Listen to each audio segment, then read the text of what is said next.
so I've been doing this for, let's see, probably like 8 years. This is where I live, on the corner. And then Lucky's house. So I think the one advantage I've always had of getting better at Melee is the thing about Melee is you have no one to play online. So having someone nearby is like pretty much like the best thing you can ask for. We live in maybe not the best area. Family members may not be the closest at times, and like I think for him specifically, he definitely just grew up wanting to be around people. I actually wanted like a sick hug. Oh yeah, I can do that. Romeo's so good, dude. Look at that. Look at that movement, dude. Why did Romeo get his meat before me? Romeo's never won an Evo, dude. That's messed up. I think it's a good reason for why he does a lot of the things he does, why he did a lot of the things he did, to be funny, to get attention. Just admit you're a baiter, dude. I'm not a baiter, though. He's such a baiter. Look at him. He's a baiter. Being who he is for a lot of reasons, not just being the best, but just being someone that everyone likes to be around. Nice meeting you, dude. Evo. 2 times, dude. 2 times. It's happening.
Who's gonna redeem themselves? Oh! He looked like a ball of fire that was just like consuming itself. Oh! Don't stop! Don't stop! Ah! He still had the intensity and he still had the relentless offense, but the teeny tiny holes in it, Armada found them and really blew him up. Damn! Armada, dog. I mean, I know this is tight, but he's doing some crazy too. Armada took out this Fox that looked unbeatable. Oh! I think that's it! Ah! He did it! He did it! For anyone who didn't know the name Armada, or for anyone who thought that, you know, he was a second place guy or that he wasn't quite at that level yet, Genesis 2 changed everybody's minds, and Armada became the kind of hot topic of who's the best in the world right now.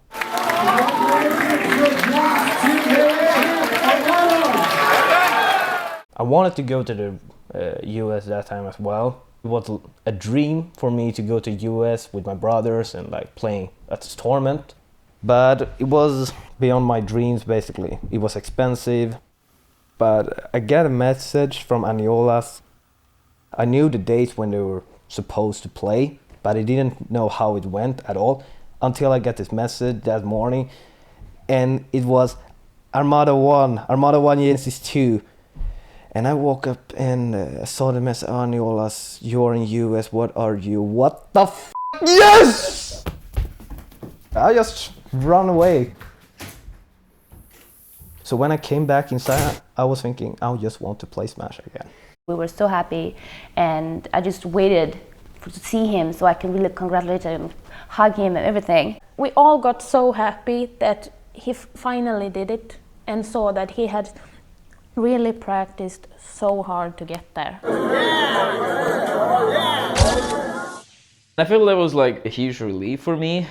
I could play in tournament, you know, like knowing that I did not need to be like afraid or like worried about, you know, not actually get there at some point. He was said, this is perfect, it has to be me and Mango in grand finals. He completed, you know, his dream, his biggest dream in his life.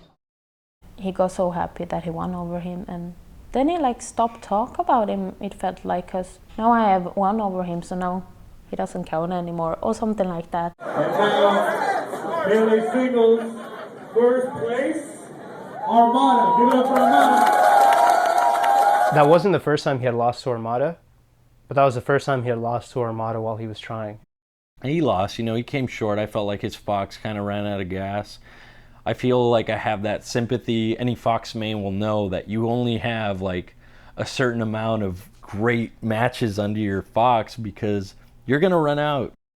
That's his first big win. It's like, oh, like Armada, like everyone's like golf clap, like you finally did it. Like, you know, Armada, we all know you're good. Like, enjoy it. Like it was like even I was happy for him at the time. I was like, you know, like I know you've worked hard this game, and it was just everyone was happy. Everyone will tell you they were definitely happy for him. For many in the community, the biggest surprise of Genesis 2 was not that Armada could win a major tournament, but that Mango could play Fox like a man on fire. I remember going on Smash boards, typing in like Mango and seeing like everybody was just all over Mango. Like they weren't like, congratulations Armada. That wasn't the main talk. It was like Mango played so crazy good. I think people definitely knew he had a really good Fox, but it almost came out of left field with how good it was that day. That was the beginning of the Mango Nation. Everybody wanted to talk to him, autographs. I'd never seen that before. Me and him on a random Fun Day Tuesday went to Ralph's and some guy's like, "You're Mango." And I was like, "What the f is this guy? Do you know him?" And he's like, "I have no idea who he is." At the end of the day, he loves that attention. He feeds off that so hard, and like the response that he got from the community off his Fox play was probably better than like any of the tournament wins he's got.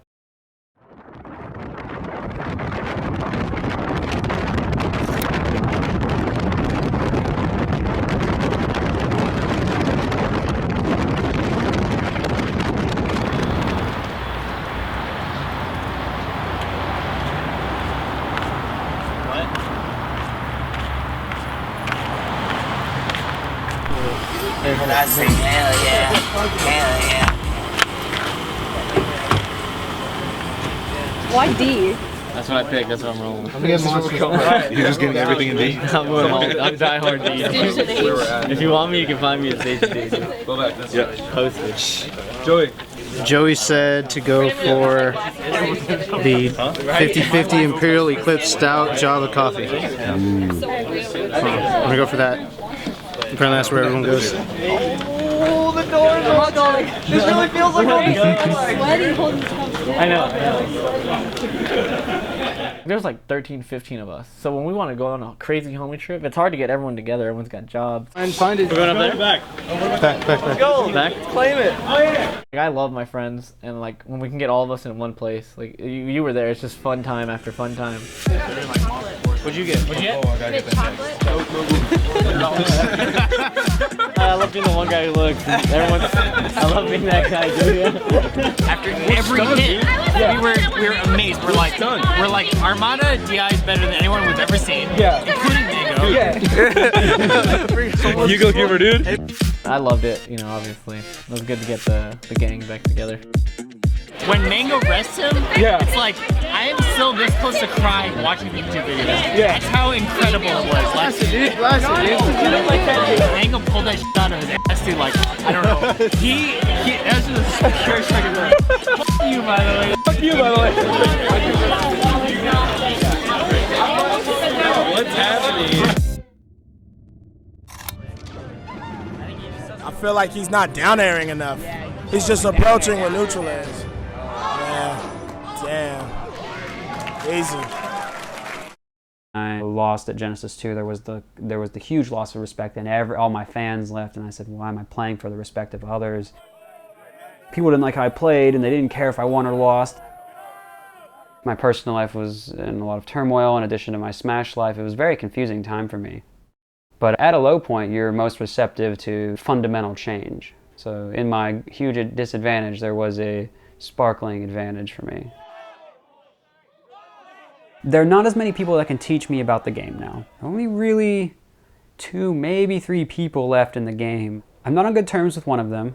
One of them is competition for me, and one of them is Cactar. I say that I'm spiritual. I'm not religious. But like I started meditating probably entirely because of like Smash. He's always been seen as this extremely wise, all-knowing teacher.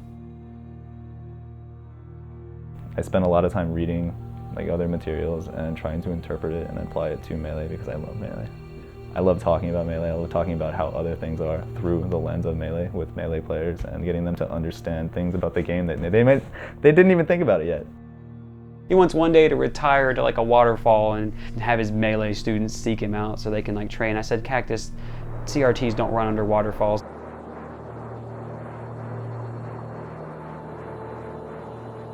Like I had talked to him before. I always like sent him a message before tournaments because I had seen his early gameplay. Like Scar went down to North Carolina and PP beat Scar. And I watched that set and I was like, he has a lot of really awesome ideas and he hits like a truck. His combo game is, like it reminded me of like Mewtwo King because he just like got control of the other person, and even where he would like normally like drop, or Falco would like be predicted to drop a combo, like PP found ways to extend it.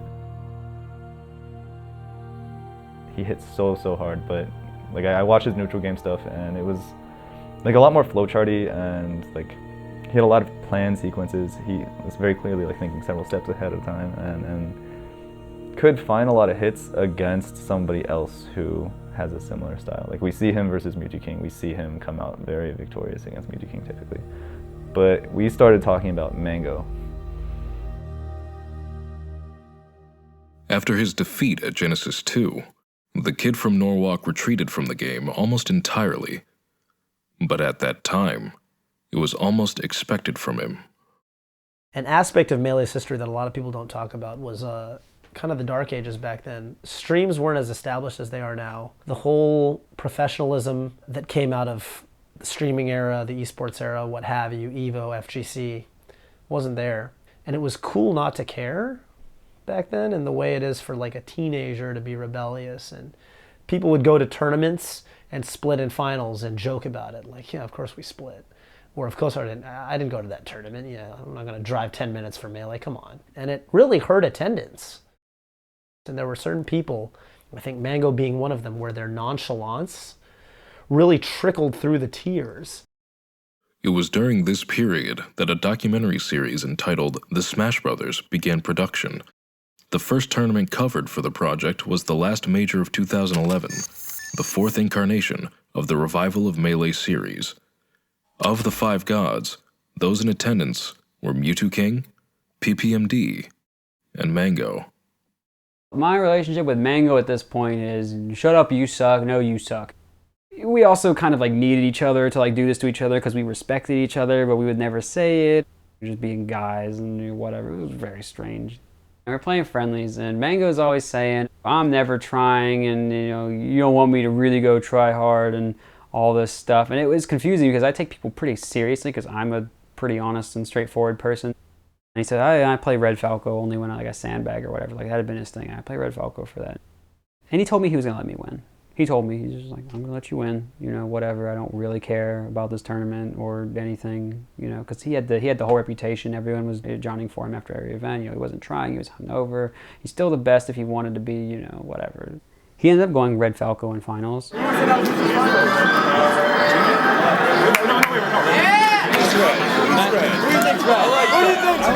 can see it. I'm hyped. I'm so hyped. This I've been wanting to see this Mango for a long time. Who's red? And it started off like maybe a little bit close, like the first match or something was kind of close. But then I was noticing he was doing some really good plays. Shine lines? What the hell? I don't even know what I'm saying, guys. This doesn't seem like someone that would be sandbagging. I don't talk. Yeah.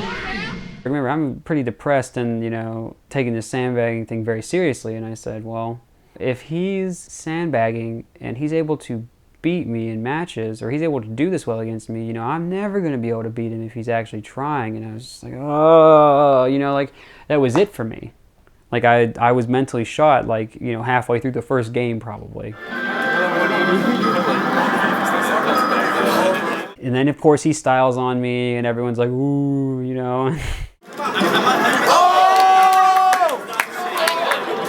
I mean, as soon as I watched the video or the stream or whatever it was a really low quality stream too. I remember as soon as I saw the stream and I saw Mango going red, I thought the same thing. Dude, color Johns, are you serious? But no, it's real. Like, for reasons completely unrelated to the game, he would just get you. He would play with your emotions like he'd have you in the palm of his hand. Yeah, Mango will do things like that for sure. I mean, I think it's 6-1. He got bopped. He beat me. He won the tournament. I had a very rough set with Mewtwo King because I was pretty rattled, but him 2K was just so mentally shot from playing me, it didn't matter. Asked him later, I was like, what was going on? And he said, oh yeah, I actually tried. And I was like, wait, what? I said, why didn't you tell me? He said, oh yeah, I forgot. LMAO! That is Mango. Rival of Mango 4. Mango is your round 4 champion.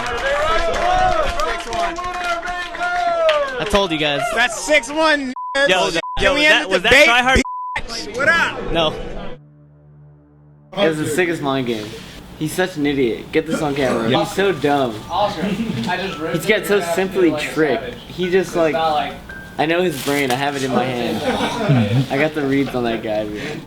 I don't think that Kevin really liked how carefree Mango could be all the time. Maybe because he wanted that kind of thing for himself, honestly, because he was running into a lot of difficulties. Like, he was slowly spiraling into a depression. Seeing Mango, it's like, to be so successful without like seeming to care at all, to be like kind of disrespectful to the people around him, like, that's not the way PP is. He's very like courteous and proper. That affected the way that they interacted with each other for sure, because Mango is one that's, he's gonna like call somebody out for not being the way that he is. He's gonna be like, why are you so stiff? Why are you so uptight? And to PP, he's not being stiff or uptight, he's just being himself. He's being like friendly, he's being a nice guy, and then Mango is like, he's gonna go get you in conversation. He's gonna go get you with his personality. It's not just the in-game stuff. Like, the people, the way that they are in real life often reflects the way that they play, and Kevin hated getting hit by stuff that was like that. Like, I think there's a video of them playing on FOD, and Mango just does like something super random. Oh!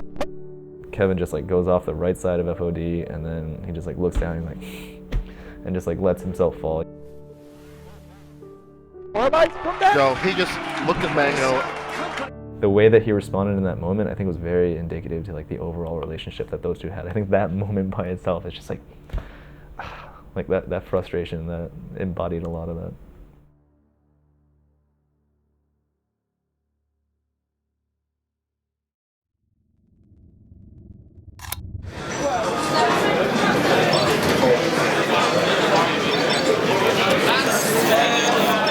As you can tell, Apex was today. There is so many people here. I think it's like the #1 so far ranked event in terms of both Brawl and Melee. All the TVs are rolling in. The players are rolling in. We got Armada here trying to protect his throne, so I expect fireworks. It's gonna be a great time. This is like the apex of Smash Entertainment. Day 1, Apex. Apex 2012, I was like completely, pumped up. I want to, keep my title and show I'm worthy of actually having it. Apex 2012, I kind of went by force of habit. I wasn't really motivated going into it. Would have liked to have been, I guess, but I mean, you're not really thinking about that when you're, in that place where nothing really matters. Sure enough, upon meeting in bracket, the current and former world champions could not have looked more different in their fighting forms. Got whipped by Armada again, because that was the trend. Nice rolling, staying alive. Neutrality caught him from the air dodge, that's it. I just wanted to be away from all of it. It wasn't fun. I didn't have goals. Again, like I said, I was lost. Doubts are creeping in a little bit because I've been losing a lot for a while. The usual story, it usually ends up with me and Mango at some point in the tournament at least. 65 damage. Wow, and counting. He's done. Death. If you beat someone one tournament, that's good, But if you really want to state that you're like better than someone for sure, then you should actually do it twice. Will he get him? Oh my god. My level in that set compared to his level was probably one of, the biggest differences in my favor. He just like quickly 3-0s me. If you watch the set, he just trunches me. Great job by Armada. All right, like that's it. Like Mango, you're done, like you're being shipped off. Like you had your good times. It was nice knowing you. See ya. And now it's Armada time. I was at PC Chris's place before the tournament. He said I think Armada is the best player pretty clearly at this point. Really think he's the favorite to win this tournament. if you were to ask me. I agree. I'm rooting for Mango. I'm rooting for Mango as well. He's my boy. I got his back. Absolutely. Based on what I've seen, it just seems like Armada's taking off. And I wanted to prove that that was, you know, the actual case. Standing between Mango and a rematch with Armada was a player who most had written off as little more than a speed bump, Hungrybox. Mango and Hungrybox have always had this sort of like beef against each other, this rivalry. They were not really best friends. So Mango doesn't believe I'm 15. Not 15. Almost 15 too. No, look at his hair. I mean, now, like, me and HBox are just, like, co-workers. I don't really say much to him. He doesn't really say much to me. Our history is too much that I don't think we can ever get along. Mango and I, of course, have had quite the history. Hungrybox is a loser. I love that guy. I think that he was always kind of treated as the villain because of his play style, because of his personality.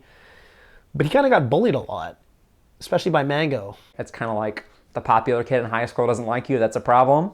So it's partly that. And then I think in equal measure, it was that he played Jigglypuff. There was a long time when he was living in Mango's shadow because he was the second best Jigglypuff. And Mango went out the best Jigglypuff. Mango retired Jigglypuff as the best Jigglypuff. So Hungrybox never really took that title from him. Just kind of got handed down. So I was like, if it's one person Mango want to beat, except for me, that's Hungrybox for sure. Mango, Daenerys, Hungrybox my. was under him. Then Could be a problem. And now hunger strike. Wow. We eating good tonight. Eating very good. The way I see myself in tournament, even against Mango, is like I am that dark horse or wild card, as people call it. I'm gonna be there sort of as like a pop quiz for you or pop exam. I'm gonna be like, you better know your shit. You better be on top of your game right now. You better not be nervous or mess up a single cancel, because I'll be right there. I have a little tiny hand to grab you, and the moment I grab you, whew, you're done, kid. This could be it. Wow, Mango. Wow. No one really expected Hungrybox to win. But the more the set went on, it was like pretty clearly that this is Hungrybox's tournament. He ended up beating Mango 3-1. Oh, wow, Mango gives up. Man, he's done. Now, instead of, a Peach-Fox matchup, it seemed like, oh, Jigglypuff in Grand Finals again. The stage was set for a rematch of Apex 2010 in what would become the longest Grand Finals of all time. And here we go. And here we go. And here we sit here and listen to people. Oh, wait, actually, here we go. Yes. The first try was kind of crazy because it was like, whoa. And then you realize, man, that took quite a while. Yeah, And then you watch it again, and then it's like, oh, man. Hungrybox ends up eating a sword. That's game one.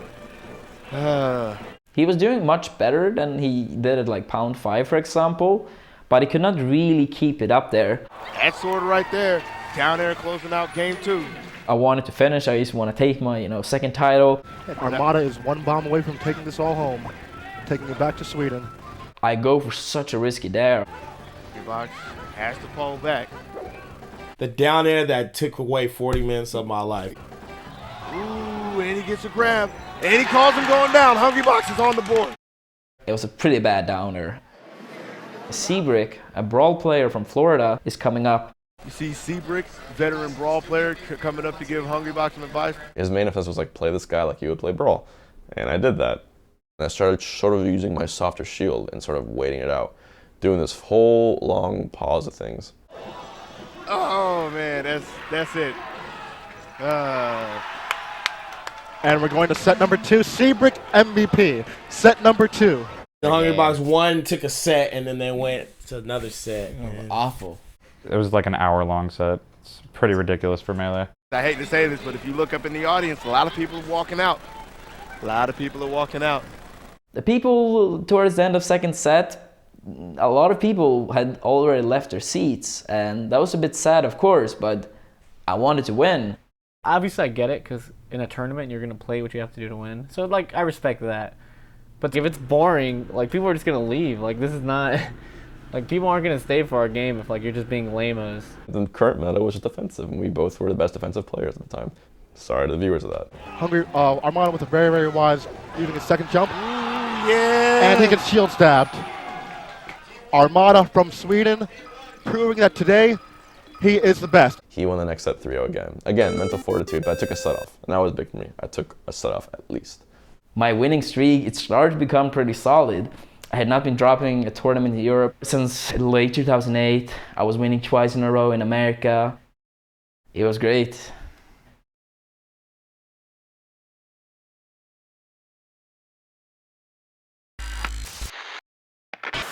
When was the first time you come to the US? First time I came to the US was back in 2009, the summer, for Genesis 1.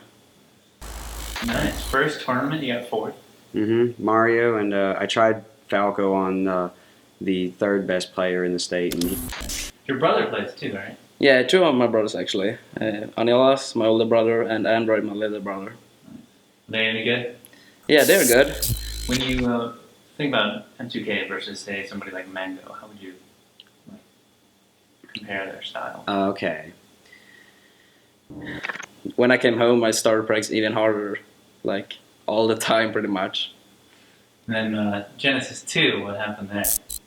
Mango does a good job of kind of hiding how he really feels about things, because he wants to put this big flashy Yeah, I did it. You're the best in the world. Yeah, I guess so at least. Yeah, he likes letting people know he got them, and I think that's a interesting trait all of its own. He really likes to get into someone's head. He got into my head for a while, so it works.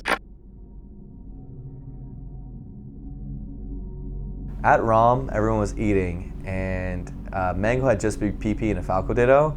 PP wanted to take a chair and sit down, and Mango said, "You can take that chair if you win the Falco Ditto."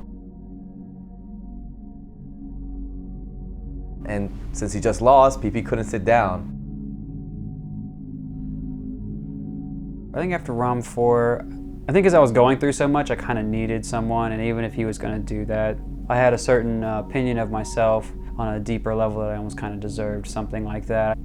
He was on the stage with me when I played at Apex 2012. I wanted him to be there. He was supportive. He was giving me advice. He was in my corner.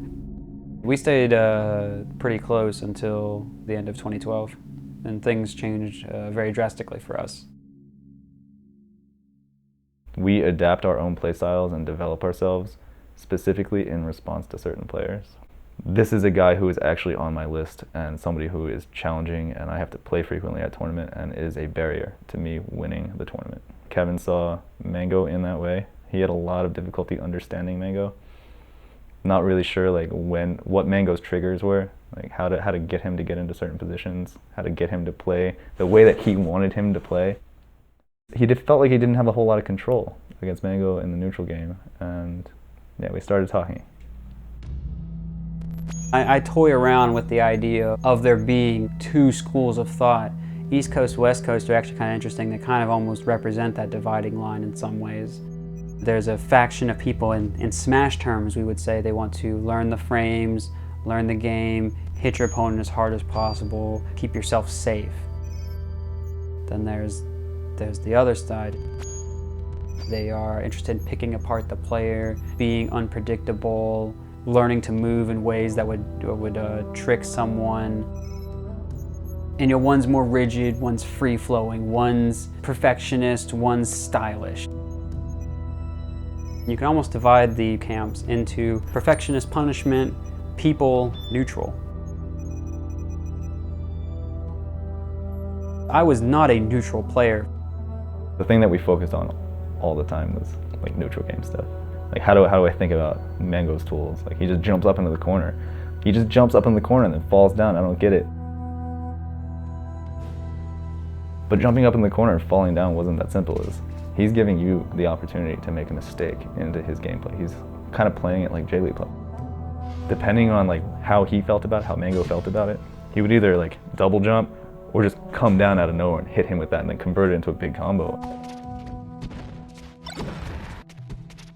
That small piece of it, it's just, again, that's one small piece of the overall. As a young kid, there was a cheesy Bruce Lee movie that I watched. I watched it all the time.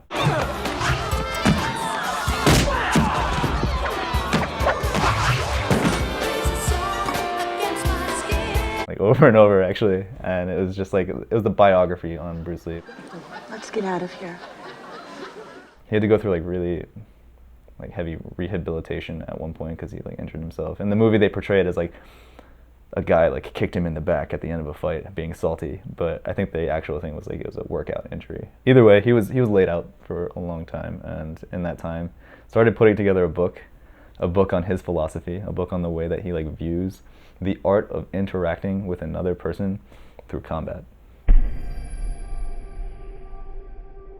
Jeet Kune Do, the art of the intercepting fist. That book is like a culmination of all of his thoughts, everything that he had read previously. It's broken up in a very understandable way. You read one paragraph and you stop reading the book. You put the book down after you read that one paragraph and you think about it. If nothing within you stays rigid, outward things will disclose themselves. Moving, be like water. Still, be like a mirror. Respond like an echo. You think about how it applies to you.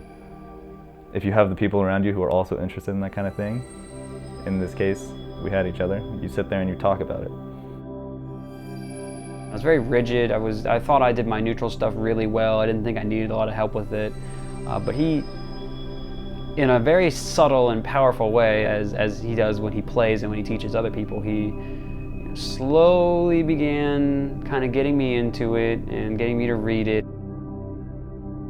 Truth has no path. Truth is living, and therefore changing. It's kind of like a book on neutral game.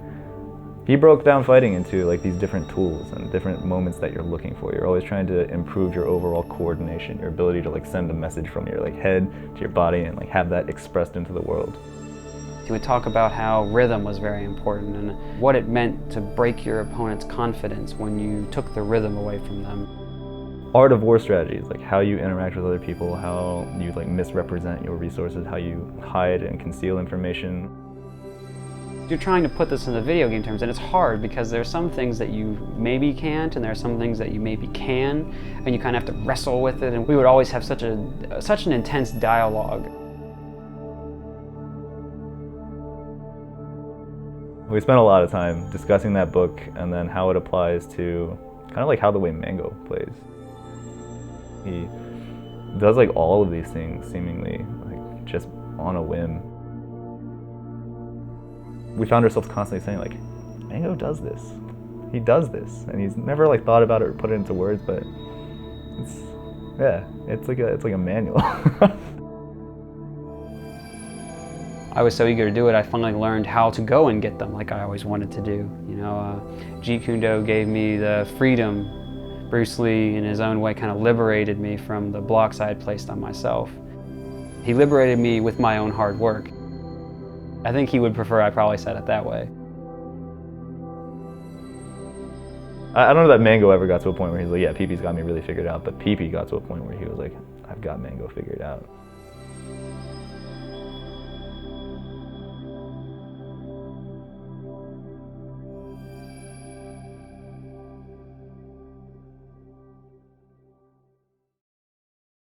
SoCal, that's kind of disappointing. I actually started the SoCal community back in the day. I'm not surprised. Yeah, there wasn't really anybody good from SoCal, and then I started hosting bi-weeklies and getting everybody together, and I just exploded after that.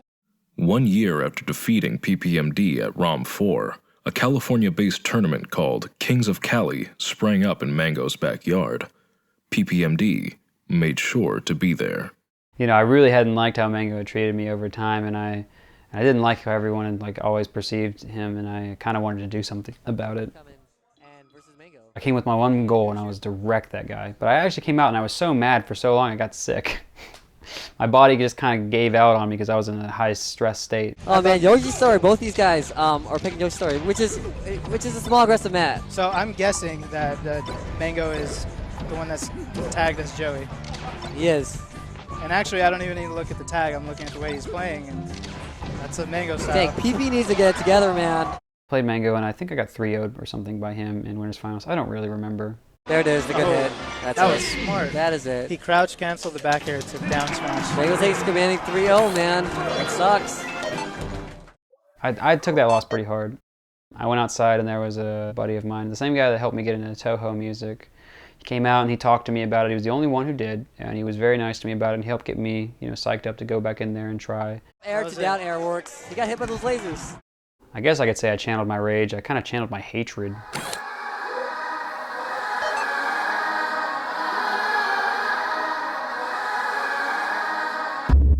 To be honest, it's going to be hard for people to catch up. Yeah. Because he came from losers. The way I've seen him, he's seeming pretty unstoppable. The only challenge he's got right now is Armada. So I'd be very excited. I don't know. PP's giving him a run for his money right now, Hugs. He is? PP, Look at me. PP, I look worried.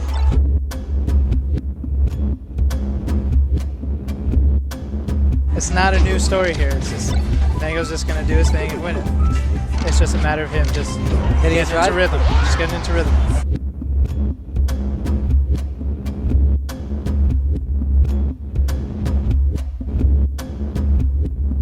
Oh look, he put on his proper cloak.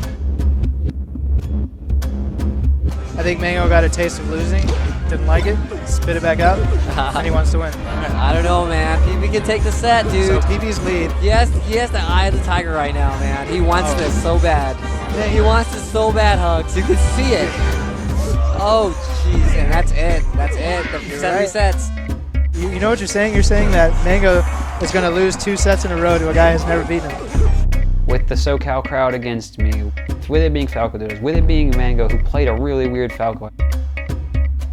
The crowd's not for me at all. They're going nuts. You should see this crowd. Everybody wants Mango to win. All I had on my side was I really wanted to beat that sucker. One more so game. out of practice he that is he can't hit the king of directions. Cali. He is the king of Cali. PP, Mango, is PP gonna be the king of Cali? I think so. I think Mango. I think I'm the only PP fan here. I didn't want Mango to win as badly until you said that PP is going to be the king of Cali. Oh no. I'm sorry, Hugs. We had a crowd of Southern California players that for the first time saw Mango lose on his own soil in a tournament that crowned PPMD as the king of Cali. Mango really hated that idea, and it kind of spoiled his tournament for him, and actually his whole year. He was so mad about it. He's mad about that to this day.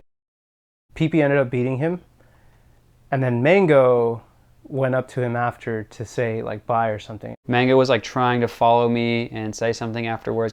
PP said, "Man, I don't want to hear it. I don't want to hear it, Mango." I was just like, yeah. Mango didn't get it, but it was because PP thought that Mango was about to go up and just start making excuses again. Because I guess at that point, he got tired of just being told, like, dude, I destroy you or whatever. And like, he won this tournament on our turf in California, and he just didn't want to hear it. And he just like turned around and, he just, he left. And it was kind of strange because I was like, you don't want to goof around. I thought this is what we did. But we only do it when you're having a good time, apparently. Ever since then, it's been a little weird. It's not like Hungrybox Mango, but it's just been weird. He unfriended me on Facebook, actually. He did that, and he left some very nasty messages before he did so. It is kind of sad because we were pretty close, and we connected over something we love to do, and we don't get to do that anymore. And partly, you could say competition or just our own personal emotional difficulties are to blame. I try to keep a little less of the Mango I picked up over time in me. I've tried to kind of flush some of that out. I think I still laugh like him a little bit sometimes, though. But I don't mind that too much.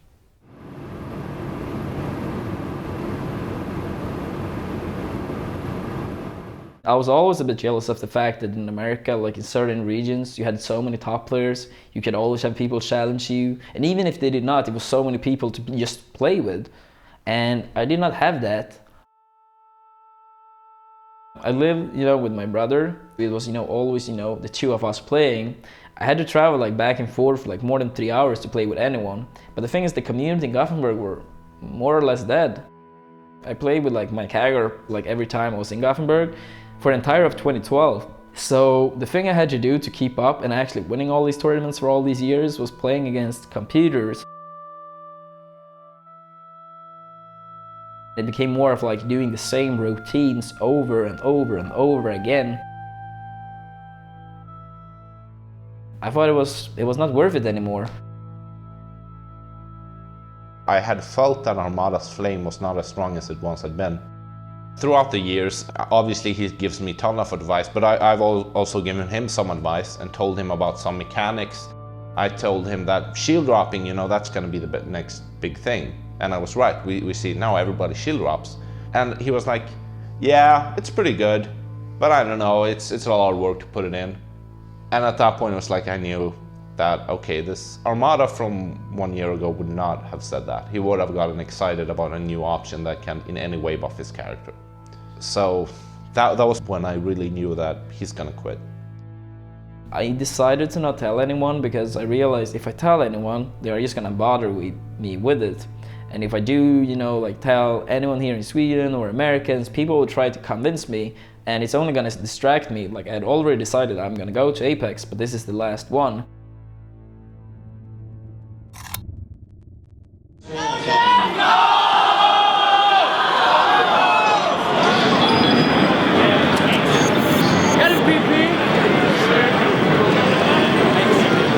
We got King and Ally versus Rich Brown and Tyrant.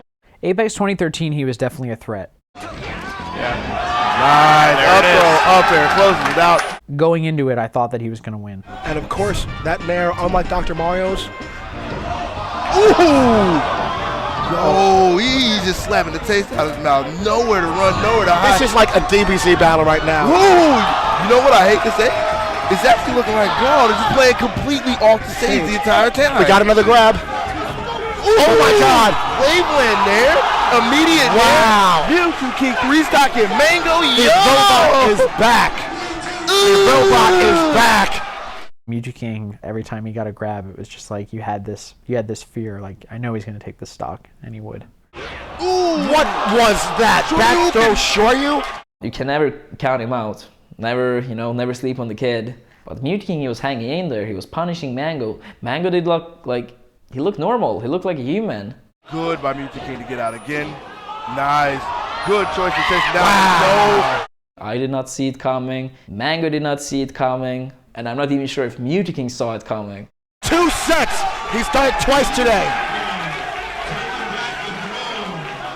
He hasn't been winning for like 4 years, and Mango was kicked out for 4th. And at this point, I realized this is my last tournament. Like Mango and I were not, you know, gonna finish this off. But that's, you know, not my problem in this case. I had to play PPMD in winner's final here, in what possibly is my best tournament set of all time. That shield is hurting right now from Armada.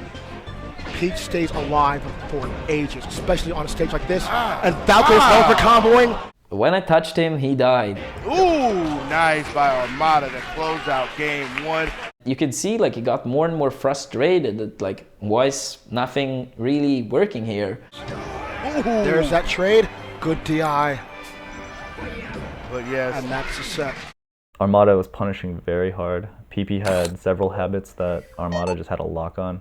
Kevin likes playing that matchup too, but once it got to be grand finals, we go up to the stage and he just looks at me and he's like, I need a longer dash. I need a longer dash. And I look back at him and it's like...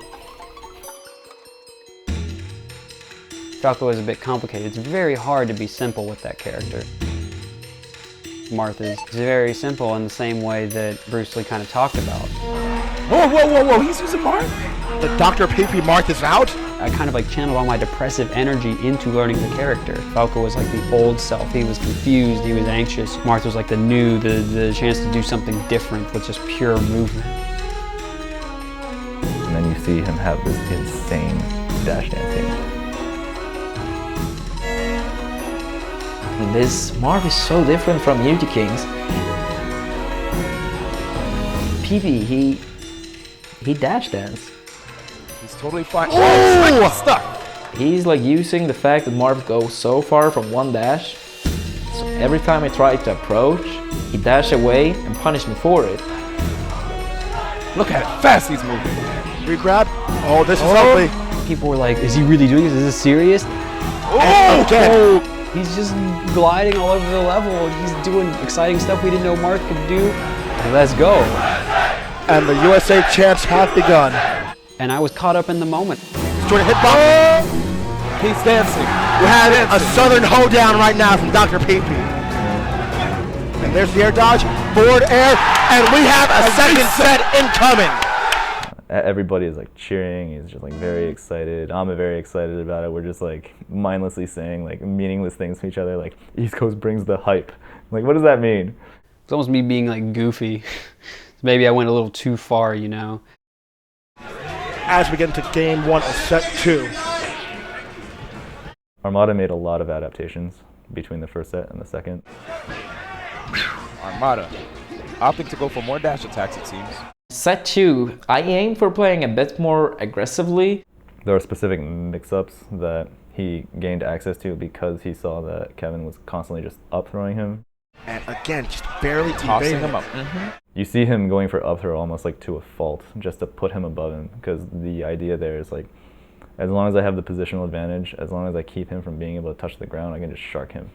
And Armada started finding these positions that were like just barely out of reach, and he would wait there, and then Kevin would end up like committing into that space or like jumping up to try and bait something, and Armada was like choosing right a lot of the time. He's living! Punish? No. Nothing. He's air dodge. He's 13 champion. Wow. Armada.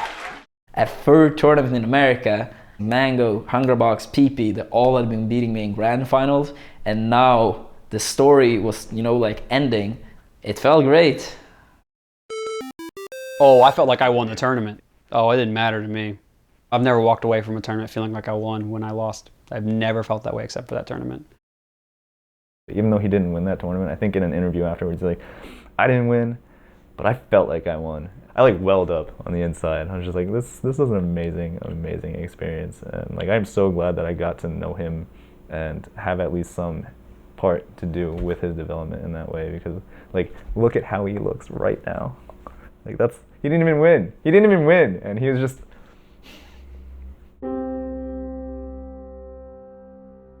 I wanted to at least win one tournament in America at some point, and this is now like 1.5 years of, you know, winning every tournament. It come to a pretty good end, I thought.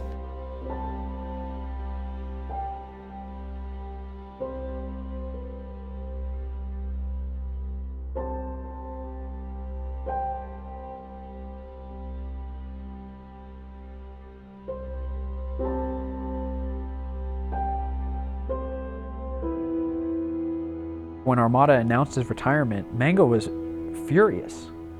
He felt like, I'm here at Apex, I have no idea that you don't plan on continuing to compete. You know, I think that I'm better than you, right, if I like show up and really try, and you're gonna come here, win this last tournament when I'm not even really trying that hard, and then tell me that you're not playing ever again. So now I just have to deal with it.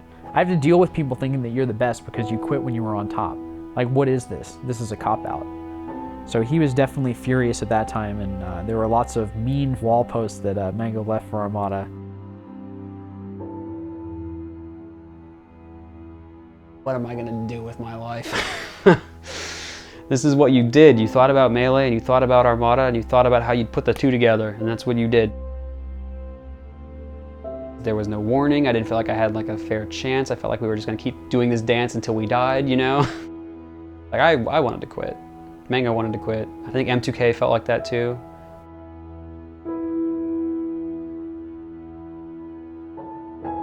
I remember we were sitting at the table actually because we all kids were over for dinner, and he was like, I have something to say. Yeah, I'm not gonna play anymore, I'm retiring. So everyone was shocked. It affected Android a lot more maybe than us because they were going on this journey together, you know? My brain just shut down Wait, retiring or are you what? The fire inside him, it was my fire too, basically. So when the fire killed itself, it's like killed mine as well.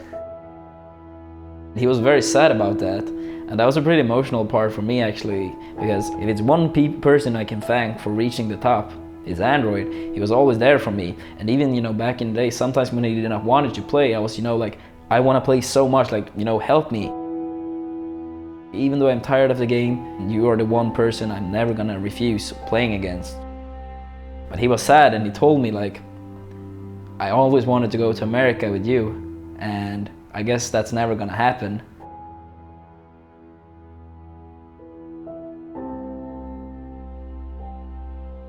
Most people in Sweden had already lost their motivation. So I felt that the scene was just going to fade out, and we're gonna keep hanging out and having fun together, but we were never going to compete like we once did.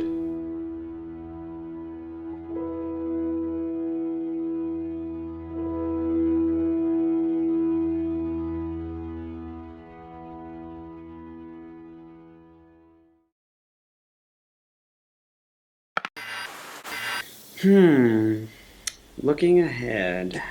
Yeah, I want to say thanks to all the people that have supported me through my career, and all the friends that have helped me, and for you for making this documentary, I mean.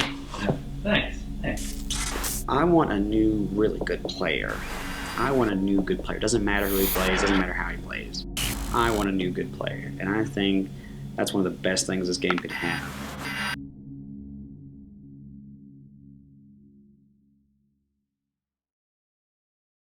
No one knew exactly where the competitive scene would go. I mean, Armada styled all over Mango. He whooped him. Disgrace him! How much of yourself and your playstyle do you give up to win? Like I can come back and destroy. And you still believe in this guy? Like, yeah. This is a really big deal. It was the biggest thing that happened to Melee ever.